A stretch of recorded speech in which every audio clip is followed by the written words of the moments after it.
অক্সিজেনাস চলে আসলাম রান্নাঘরে। আজকে শনিবার, তোমরা খিচুড়ি খাবো, তো খিচুড়ির সরঞ্জাম নিয়ে চলে এসেছি। এই যে বিনস, একটা গাজর আছে, আর আজকে যেহেতু বাজারে গেছিলাম তো বাজার থেকে সবজি কি খাবো, সবজি তো একটা ফুলকপি নিয়েছি। ফুলকপিটার দামটা অনেকটাই নিয়েছে, 70 টাকা দাম নিয়েছে।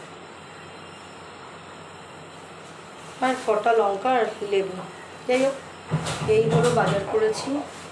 এবার মাকে করে দিলাম ম্যাগি, মানে একটা বড় প্যাকেটের ম্যাগি করলাম মশলা, সেটার হাফ মাকে দিলাম, কারণ মা তো পুরো খাবে না, আর হাফটা রেখে দিলাম মেয়ে খাবে।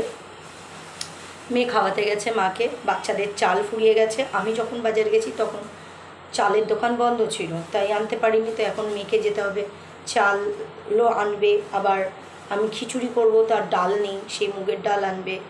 তো এই সমস্ত করে মেয়ের আস্তে আস্তে প্রায় 11:30 তো হয়েই যাবে, এখন 10:40 বাজে।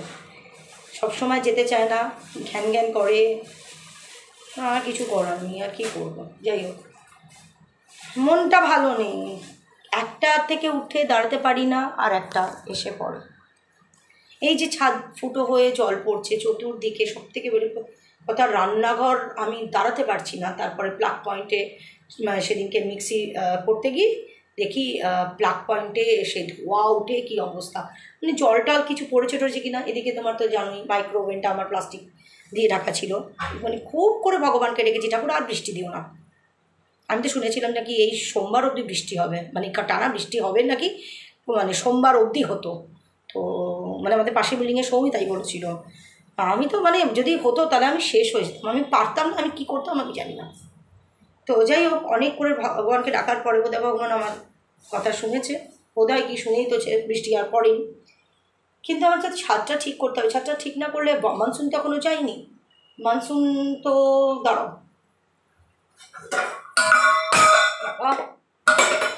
মানসুন তো এখনও আছে।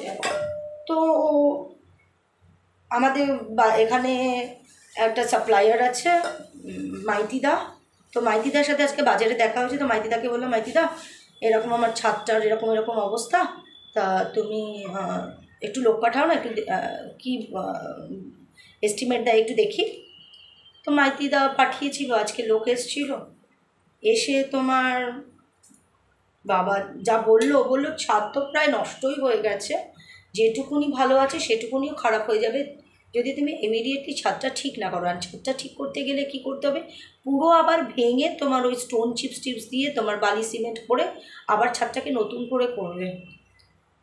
হ্যাঁ, এবার এটা যেহেতু কমন বাড়ির ছাদ, কিন্তু আমি যেহেতু রয়েছি, কেউ এখন একটা পয়সা দেবে না, কেউ দেবে না। হ্যাঁ, এবার আমার এটা পার্মানেন্ট সেটেলমেন্টও না, আমি জানি না আমি কী করবো। আমার মানে মাথা খারাপ হয়ে যাচ্ছে না, আমি নিচে নেমে যেতে পারবো, কারণ নিচে যেতে গেলেও আমাকে প্রচুর টাকা ফিরিস দিয়ে পারবো না, আবার ওপরে থাকতে গেলেও এইগুলো করবো, সেই টাকাগুলো তো আমার সব লস, সব লস। কিন্তু আমাকে তো থাকতে হবে এখন।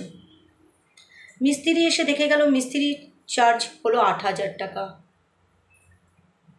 মিস্ত্রি নেবে 8,000 টাকা 4 দিনের কাজ আছে, বলে 3-4 দিনের কাজ আছে। আর মিস্ত্রি বলল লাগবে হলো 10 বস্তা স্টোন চিপস, 15 বস্তা বালি, 5 বস্তা সিমেন্ট। এইবারে মাইতি কাকু মানে দা যে মানে সাপ্লায়ার্স, হ্যাঁ, তার কাছে আমি ফোন করলাম, তো সে বলল 135 টাকা করে হলো বালির বস্তার দাম। আর স্টোন চিপস বললো, আমি তো ওই মেসনের কাছে শুনলাম তোমার 120 টাকা কি 110 টাকা করে, এখন জানি না। 10 বস্তা তখন তো, আর মাইতিদা আমাকে বললো যে আমি পরে তোমাকে হিসাব করে জানাচ্ছি। তো তাহলে মাইতিদার মানে ওই বালি সিমেন্ট স্টোন চিপস দিয়ে আমার অন্তত 6-6.5 টাকা লাগবে, আর ওদিকে 8,000 টাকা লেবার চার্জ দিয়ে, কারণ উনি তো লেবার নিয়ে আসবেন। কারণ প্রথমে ছাদটাকে আগে পরিষ্কার করতে হবে, ছাদের অবস্থা ভীষণ খারাপ। হ্যাঁ, তো এখন লেবার চার্জটা কমানো যেত, উনি তো লেবার চার্জ দিয়ে 8,000 টাকা বলছেন, লেবার চার্জটা কমানো যেত দাদা বললো যে আমি আর চাঁদনি মিলে ছাদে প্রচুর মানে পর্যাপ্ত ইট রয়েছে, সেই ইটগুলোকে আমরা সরাবো। কিন্তু চাঁদনি বলছে বারণ সম্ভব না, কি বলো তো, ইটগুলো সরাবে। বলছে কি সম্ভব? সম্ভব না, মামাই পারবে না, মামাই এমনি কোমরে একটা চোট খেয়েছে। তো এই হলো ব্যাপার, আমার কান্না পাচ্ছে। এতগুলো টাকা মানে প্রায় তোমার 14,000-15,000 টাকার এখন ধাক্কা। আমি ভেবেছিলাম আমার মাকে একটা টিভি কিনে দেবো, এটা ভেবেছিলাম, কারণ সারা দিন সে একা শুয়ে আছে, তার এত টিভির নেশা ছিল, সেই টিভিটা তো সে দেখতে পারছে না। তো যতই আমি আমার মাকে যাচ্ছে তাই করি, যতই তোমাদের সামনে আমি করি, তবু তো সে আমার মা, সে তো আমাকে জন্ম দিয়েছে। আজকে সারা দিনে তার সাথে কথা বলার কোনো লোক নেই, কেউ বসে না, কিছু না। তাহলে তাকে যদি আমি এই টিভিটা দিই, কিন্তু শুধু টিভিটা দিলেই তো হলো না, তার সাথে তো তোমার ইনস্টলেশন চার্জও আমি বাদ দিলাম, তারপরেও তোমার কেবল, এই কেবল কানেকশনটা দেওয়ার পরে যে প্রত্যেক মাসে কেবলের টাকাটা কেউ দেবে, সেটাও তো কেউ করবে না। আমার তো প্রবলেম হয়ে যাবে। এবার আমি দুটো খরচা তো একসাথে করতে পারবো না। আগে তো আমি আমার ওপরের ঘরটাকে ঠিক করবো, ওপরের ছাদটাকে ঠিক করবো, না হলে তো আমি থাকতে পারছি না। এ কি সম্ভব বলো তো? চতুর্দিক দিয়ে জল পড়ছে, ভাবো চতুর্দিক দিয়ে জল পড়লে আমি হাঁটতে পারছি না, পুরো ঘর ড্যাম, স্লিপ করছি। এবার মনটা খারাপ হয়ে যাচ্ছে। এতটা টাকা আমি মেসেনকে বললাম, মানে রাজমিস্ত্রিটাকে বললাম যে আপনি একটু কম নিন না। বলে সে আমি কত আর কম নেব, 200-300 টাকা কম দেবেন। মানে আমি একটা দিন টাইম চেয়েছি, দেখি কি করব জানি না। আর কত ধার বাকি করে করব, শোধও তো করতে হবে বলো।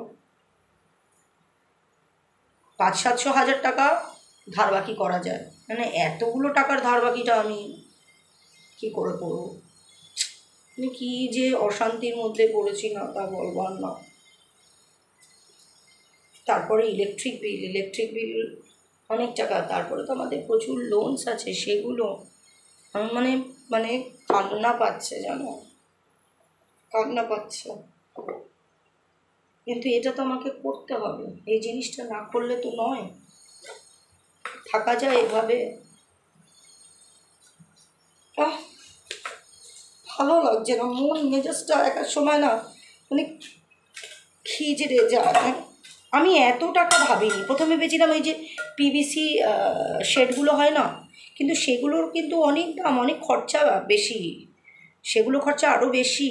যে তুমি যদি, বাবা কি শক্ত, তুমি যদি মনে করো তুমি পিভিসির শেডগুলো দেবে, সেটাও কিন্তু কম খরচা না। আমি বুঝতে পারছি না। এবার যদি ইনস্টলমেন্টে হতো, যে কিছু কিছু করে টাকা দিব, তা কি হয় বলো? এদেরকে আমি কীভাবে বলবো যে আমি কিছু কিছু করে টাকা দেব? আমি খুবই চাপে পড়ে গেছি। এমন কিছু ঘরে নেই যেটাকে আমি বেচে ছাদটাকে করব, সেটাও সম্ভব নয়। উফ, মানে আজকে এটা এত শক্ত না, মানে কাটতে পারছি না। আমাকে সাজেস্ট করবে একটু, আমি কী করব, কী করা উচিত আমার? কোনো অল্প খরচার মধ্যে কিছু আছে? অল্প খরচার মধ্যে কি আছে? প্লাস্টিক বিছিয়ে কি হবে? এটা তো তোমার একটা জায়গায়, এই জায়গাটা ফুটো হয়েছে, কিন্তু বাদবাকি জায়গাটা তো তোমার জল মানে ফুটো হয়নি, কিন্তু এমনি সোক করছে, এমনি ড্রপলেটস অফ ওয়াটার দেখা যাচ্ছে। তাহলে সেটা কিভাবে হচ্ছে? তা বলছে সেটা ছাদটা যেহেতু জলটা জমে থাকছে, ওটা বেরোচ্ছে, ছাদটা নষ্ট হয়ে গেছে, ওই জন্য ওটাকে ঠিক করতেই হবে। ভালো লাগে না। উফ, কি যে এত শক্ত কি করে হলো, বাপরে বাপ।